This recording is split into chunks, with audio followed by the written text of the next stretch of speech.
नमस्कार, आप देख रहे हैं फर्स्ट बिहार झारखंड। मैं हूं नीतीश कुमार। देखिए, बिहार के मुख्य सचिव प्रत्यय अमृत किशनगंज गए थे, समीक्षा करना था। नेपाल और भारत के जो सीमावर्ती जिले हैं, जो इलाके हैं, वहां की सुरक्षा व्यवस्था कैसे पुख्ता किया जाए, वहां की व्यवस्था और कैसे बेहतर की जाए, इस पर मुख्य सचिव प्रत्यय अमृत और बिहार के डीजीपी विनय कुमार दोनों समीक्षा बैठक करने गए थे। लेकिन अचानक मुख्य सचिव साहब इतना भड़क गए, इतने गुस्से में लाल हो गए कि प्रशासनिक जो वहाँ के जो लोग थे वो सख्ते में आ गए। क्यों भड़क गए, हम आपको बताएंगे। देखिए, प्रत्यय अमृत जो बिहार के मुख्य सचिव हैं, वो किशनगंज गए थे और जब वो किशनगंज गए तो उनको रिसीव करने के लिए एयरपोर्ट से बंगाल नंबर की गाड़ी आई। यानी कि बंगाल नंबर से रजिस्ट्रेशन थी उस गाड़ी की। जैसे ही उन्होंने देखा कि ये नंबर, इस गाड़ी का जो नंबर है वो बंगाल का नंबर है, वो भड़क गए और बैठने से साफ इनकार कर दिया। गाड़ी फिर से जो है, दूसरी गाड़ी उनके लिए जो वहां के आयुक्त हैं, उस उनकी गाड़ी जो है मंगाई गई। फिर उसके बाद वो उस गाड़ी पर बैठकर मीटिंग के लिए गए। मीटिंग तो उन्होंने किया लेकिन नाराज होकर लौट गए। लंच की भी व्यवस्था थी, भोजन करने की भी व्यवस्था थी, लेकिन वो बिना लंच किए ही पटना लौट गए। देखिए, नेपाल और भारत के जो सीमावर्ती जिले हैं, वहां पर कैसे सुरक्षा बढ़ाई जाए। पिछले कुछ महीने पहले फरवरी में जो है, केंद्रीय गृह मंत्री अमित शाह भी आए थे और लगातार उन्होंने 3 दिन तक सीमांचल के जिलों में दौरा करके, मीटिंग करके कैसे सुरक्षा को और स्ट्रॉन्ग किया जाए, इसको लेकर उन्होंने चर्चा की थी। अब जो है, मुख्य सचिव और डीजीपी को दिल्ली भी जाना है, इस पर और आगे की समीक्षा होनी है, लिहाजा वो वहां ग्राउंड पर गए थे। लेकिन जब उन्होंने व्यवस्था देखी तो वो हड़क गए। देखिए, आप अंदाजा लगा सकते हैं कि प्रशासनिक जो काम करने के जो तरीके हैं, आप जो डीजीपी हैं और जो मुख्य सचिव हैं, जब वो मीटिंग में जा रहे हैं, उनके मीटिंग में और उनके कार्यक्रम में इस तरीके की बड़ी लापरवाही, इस तरीके की बड़ी गलती होती है, तो आप अंदाजा लगा सकते हैं। हम आपको विस्तार से बता रहे हैं कि आखिर हुआ क्या था वहां पर। देखिए, भारत नेपाल सीमा से सटे जिलों में सुरक्षा के मुद्दे पर आयोजित बैठक में होने वाले किशनगंज पहुंचे थे मुख्य सचिव प्रत्यय अमृत और नाराज हो गए। बिहार के मुख्य सचिव प्रत्यय अमृत जो है के किशनगंज दौरे पर हुए वाकये से प्रशासनिक हलके में हलचल मच गई है। जिला प्रशासन ने उनके लिए पश्चिम बंगाल के रजिस्ट्रेशन वाली गाड़ी उपलब्ध कराई थी। बंगाल नंबर की गाड़ी देखते ही प्रत्यय अमृत भड़क गए, उसमें बैठने से साफ इनकार कर दिया। फिर वह दूसरी गाड़ी से बैठकर समाहरणालय गए, वहां डीजीपी विनय कुमार के साथ अधिकारियों की बैठक ली और बिना लंच किए ही पटना लौट गए। मुख्य सचिव की नाराजगी प्रशासनिक हलकों में चर्चा का विषय बनी हुई है।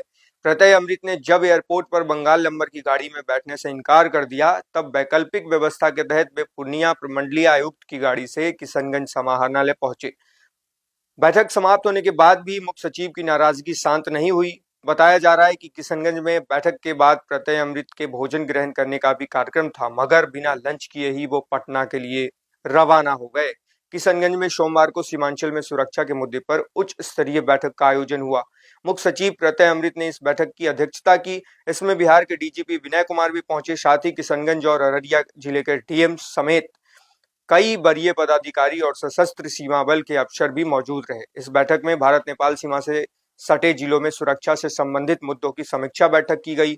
मुख्य सचिव और डीजीपी ने अधिकारियों को आवश्यक दिशा निर्देश भी दिए। बता दें कि सीमावर्ती जिलों में सुरक्षा को लेकर केंद्र सरकार सख्त है। केंद्रीय गृह मंत्री अमित शाह ने 2 महीने पहले सीमांचल क्षेत्र में घुसपैठ और बाहरी लोगों के अतिक्रमण को रोकने के लिए रणनीति बनाई थी। फरवरी में शाह ने 3 दिनों तक पूर्णिया, किशनगंज, कटिहार और अररिया जिलों में बैठक की थी और वहां के अधिकारियों को निर्देश भी दिया था। बताया जा रहा है कि अगले महीने अमित शाह दिल्ली में फिर से नेपाल सीमा से सटे जिलों में सुरक्षा संबंधित चुनौतियों की समीक्षा करेंगे। इसमें बिहार के मुख्य सचिव प्रत्यय अमृत और डीजीपी विनय कुमार भी मौजूद रहेंगे। बैठक की तारीख अभी तय नहीं हुई है। हालांकि दिल्ली में होने वाली शाह की मीटिंग से पहले मुख्य सचिव और डीजीपी सीमावर्ती जिलों का दौरा और समीक्षा कर रहे हैं। देखिए, जिस तरीके से बिहार के मुख्य सचिव के साथ जो वाकया हुआ, ये चौंकाने वाला है।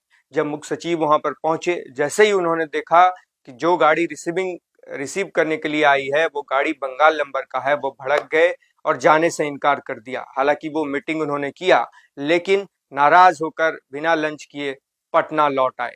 देखिए, अब प्रशासनिक गलियारे में लगातार जो है कहीं ना कहीं हड़कंप मचा हुआ है और एक कहीं ना कहीं जो है चर्चा का विषय बना हुआ है। इस तरीके से लापरवाही, वो भी मुख्य सचिव के साथ, तो देखिए ये चौंकाने वाली जो है कहीं ना कहीं प्रशासनिक गलियारे से खबर निकल कर आई है।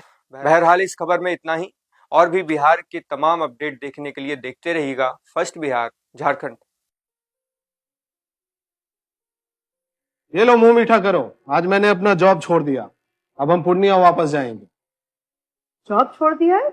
मतलब ये घर कैसे चलेगा? हम करेंगे क्या? और माँ बाबूजी क्या बोलेंगे? इसलिए मैं एक और मिठाई का डब्बा लाया, अपने बिजनेस के लिए लोन अप्रूव हो गया। अरे लोन अप्रूव हो गया वो तो ठीक है, लेकिन पूर्णिया में हम रहेंगे कहाँ? अपना घर भी तो नहीं है वहाँ। इसलिए तो एक और मिठाई का डब्बा अलग से लाया हूं। हमने पूर्णिया में घर ले लिया है, पूर्णिया के ई होम्स पैनोरमा में।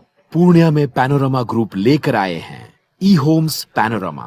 बड़ा घर, आलीशान जिंदगी और अत्याधुनिक सुविधाओं के संग। अरे अरे, अब क्यों मुंह मीठा करवा रही हो? क्योंकि हम घर वापसी जो कर रहे हैं। घर वापसी की खुशी पूर्णिया में ई होम्स पैनोरमा के संग। E homes panorama, luxurious lifestyle redefined.